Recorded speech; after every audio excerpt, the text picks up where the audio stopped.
This is a new episode of the podcast AI Unraveled, created and produced by Etienne Newman, a senior software engineer and passionate soccer dad from Canada. And hey, if you're enjoying these deep dives, please do take a second to like and subscribe on Apple. It really helps us out. It really does.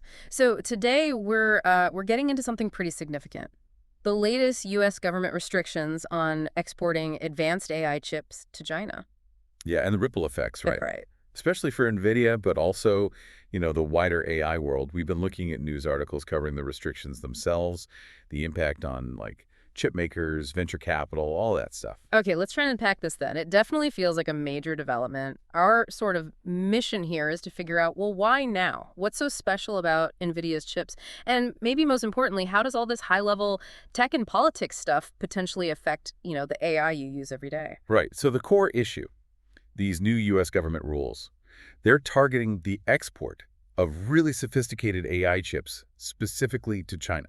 And NVIDIA's new H20 chips are caught up in this. Exactly. They just launched them and bam, now they need export licenses, which effectively just cuts off China as a market for those specific chips. It's a huge market for them. Huge is right. I saw figures suggesting, a potential $5.5 billion revenue hit for NVIDIA. Their stock dropped like 6%, too. Yeah, it's a massive number. And it's not just them. Their competitor, AMD, is also looking at potentially losing close to $1 billion from the same restrictions. Wow. Okay, so that really underlines how important that market was, which leads straight to the question, what is it about these NVIDIA chips? What's their secret sauce that makes this such a big deal? It's a great question, and the answer actually starts, kind of surprisingly, with video games. Way back late 90s, early 2000s. Oh, yeah, like Xbox and PlayStation? Exactly. Xbox, PlayStation 3, Nintendo Switch, gaming PCs, NVIDIA's graphics processing units, GPUs, were the powerhouses making those 3D graphics look so amazing. Huh. So the tech for making games look cool is now central to AI. Pretty much. And the key difference is how GPUs work compared to, say, a standard CPU, the central processing unit in your computer. Okay. A CPU is like a generalist, good at lots of tasks, one after another. A GPU, though, is built for parallel processing. It does tons of complex math calculations all at the same time. For games, that meant turning 3D models into graphics super fast. Right, rendering all those polygons and textures simultaneously. Precisely. So for years, that was NVIDIA's bread and butter, making games look real. But then, people found another use for all that parallel processing power. Don't tell me. Crypto. You got it. Cryptocurrency mining, particularly Bitcoin in the early days. Generating crypto involves solving these incredibly complex math problems. Which GPUs were perfect for, right? Exactly. Their parallel processing power made them ideal for mining new coins. Now, some people see it as, maybe not the best use of energy. Yeah, a bit wasteful, maybe. Perhaps. But the effect was undeniable. It massively boosted the production and, importantly, the availability of powerful GPUs. Suddenly, they were everywhere. Okay, so more GPUs out in the wild. And that widespread availability, almost by accident, set the stage for their third and arguably most important use case. Yeah.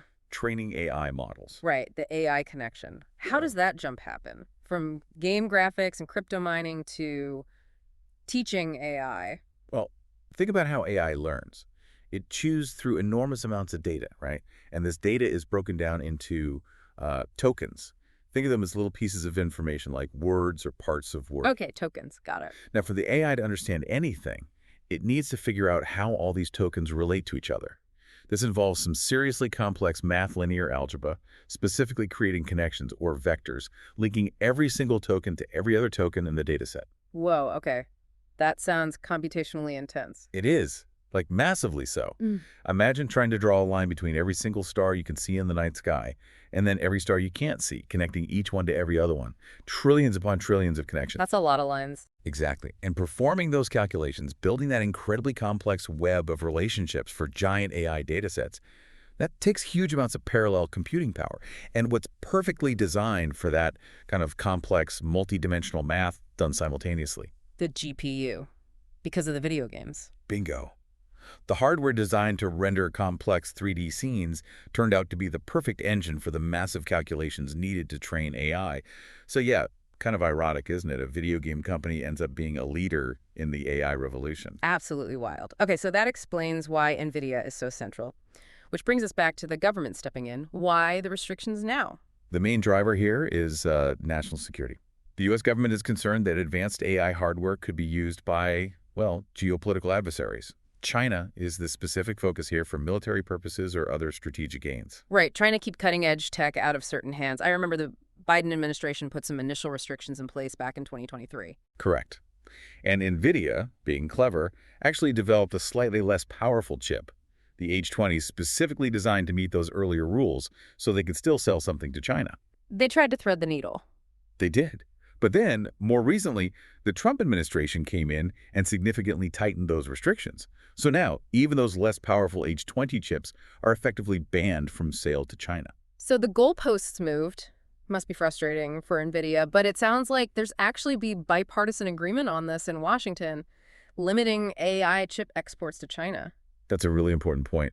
Yeah, despite all the political division on this specific issue, preventing top-tier American AI tech from going to China, there seems to be a pretty broad consensus. Okay. Now, was there a specific trigger for this latest round of tightening? I read something about an AI model called DeepSeek. Ah, yes, DeepSeek. That's a really crucial piece of the puzzle here. It's an open-source AI model. Open source meaning the code is freely available. Exactly. Anyone can use it, modify it. It was developed by a Chinese hedge fund, interestingly. And the thing is, DeepSeek performed remarkably well, like sometimes even better than expensive proprietary models from Western companies. Wow. Okay. And the connection to the restrictions. The critical part is how it was trained. DeepSeek was trained using Nvidia H800 and, importantly, those H20 chips, the compliant ones that had been exported to China before these newest, toughest rules came into effect. Ah, I see. So DeepSeek basically proved that even the slightly dialed back H20 chips were powerful enough to help China make significant AI progress. Precisely. It was kind of a wake-up call, showing that even with the initial controls, the U.S. might still be helping China catch up in the AI race. That realization almost certainly fueled the decision to clamp down harder to try and, maintain the U.S. lead. Makes sense. Still, it sounds like the strength of this move, maybe the timing, caught some in the tech industry off guard. Yeah, that seems fair. There was maybe a bit of surprise, especially considering some other recent actions like the tariffs hitting Amazon or the FTC going after Meta. Some might have expected a different approach. Are there potential downsides to these export bans, like unintended consequences? Well, one theoretical risk long-term is that American chip companies might think about moving production outside the U.S. to get around the rules. But honestly, given the current push for domestic manufacturing and the geopolitical climate, that seems pretty unlikely in the short term. Okay, so this is all big news for companies, for governments, but let's bring it back home. How does this affect me, the listener, the person using AI every day? Right. The crucial question. Fundamentally, NVIDIA's chips are the engines in those huge data centers run by companies like Google, Microsoft, OpenAI, Meta. The places where AI models are trained and run. Exactly. The AI you interact with, search, assistants, creative tools, whatever's running on hardware, heavily reliant on chips like NVIDIA's. So if NVIDIA faces headwinds, what does that mean downstream for us users? Well, there are a few potential impacts. It could affect the cost of training the next generation of AI models. If the best hardware is harder to get or more expensive, maybe training costs go up. Okay. It could also affect the speed at which new, better models get released, and which companies can even afford to build them. Limiting China's access might slow their progress, sure, but it could also impact global competition, maybe the overall pace of innovation. So things might slow down a bit or get pricier. Potentially. It could influence how quickly companies like OpenAI or Google can scale up their AI services. It impacts the whole pace of AI becoming mainstream. And yeah, ultimately maybe that translates to higher subscription costs or changes in how much it costs to use AI services based on tokens. So the next big AI breakthrough might take longer or cost more when it arrives. It's definitely possible. Okay. But it's also important, as our sources note, to keep perspective. NVIDIA is still an incredibly valuable, innovative company. This is probably, a bump in the road, a slight detour, not the end of the story for them. And there's the security argument, too. Right. If you accept the premise that limiting China's access to the most advanced AI is important for global security, then maybe this slowdown or cost increase is seen as a worthwhile trade-off. Now, you mentioned earlier we should maybe talk a bit about Itin's Djamgatech app, especially for folks looking to navigate this complex tech landscape. Oh, absolutely. Good point. If listeners are trying to get ahead or just understand these fields better, cloud, cybersecurity, finance, even healthcare and business, That app is genuinely useful. Yeah, it's AI powered and helps you study for and pass like over 50 different professional certifications. Really practical stuff in this environment.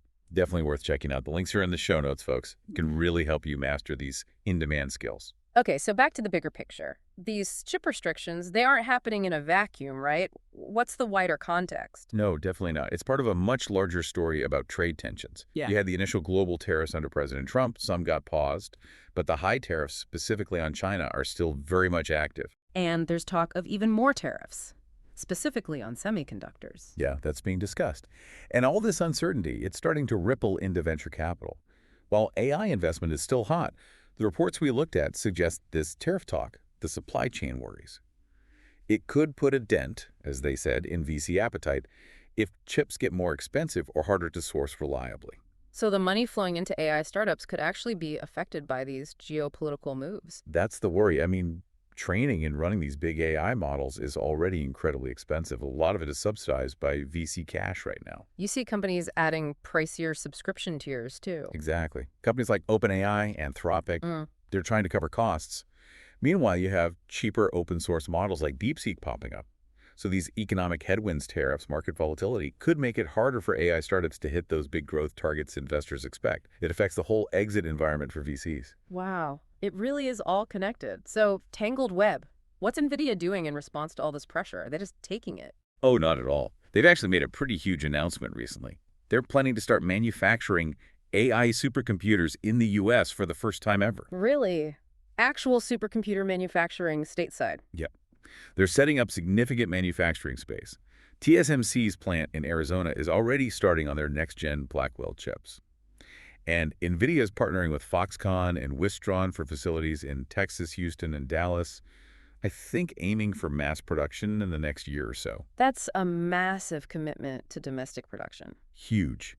They're talking about producing something like $500 billion worth of these AI supercomputers in the U.S. over the next 4 years. $500 billion worth. That's the projection. Yeah. And creating potentially hundreds of thousands of jobs. It's clearly a strategic move tied directly to these U.S.-China tech tensions and the threat of more semiconductor tariffs. Seems like a smart play to hedge their bets. But are there challenges? It can't be simple. No, definitely not. There are hurdles. For one, even if the main chip is made in Arizona, it might still need to go to Taiwan for what's called advanced packaging, a really critical specialized step. Ah, so still some reliance on overseas processes. Potentially. Mm. And the other big one is workforce. The U.S. just doesn't have the same large pool of highly skilled chip manufacturing workers that places like Taiwan do. Yeah. So staffing these plants could be a challenge. And maybe cost. Will U.S.-made chips be more expensive? That's a question, too. Plus, just the scale. Even producing $500 billion worth over 4 years, is that enough to meet the absolutely massive global demand? Lots of questions still. So a major step, but still some unknowns and potential bumps ahead for that plan. Exactly. It's a big shift, but the execution will be key. Well, this has been really fascinating, diving deep into this whole AI chip export situation. It's clear the U.S. government tightening the screws on China is having a really big impact, especially on Nvidia. And it just highlights how incredibly central these GPUs are to, well, everything AI. Yeah, and I think the key takeaway for listeners is that this stuff, geopolitics, tech policy, it isn't abstract. It has real, tangible effects on how quickly AI develops, how accessible it is, the tools you might use tomorrow. It's all woven together. Absolutely. And again, if you're trying to get a better handle on the technologies driving all this, like cloud, AI, cybersecurity, do check out Etienne's AI-powered Djamgatech app. It's designed to help you master those crucial skills and get certified. Links are right there in the show notes. Definitely a useful resource in these times. So maybe a final thought to leave people with. Given how fast AI is moving and these growing geopolitical pressures we've talked about, what other completely unexpected intersections, technology, economics, politics might pop up and really shape where AI goes in the next few years? It feels like anything could happen. That's a great question to ponder. Definitely a space we'll keep watching closely.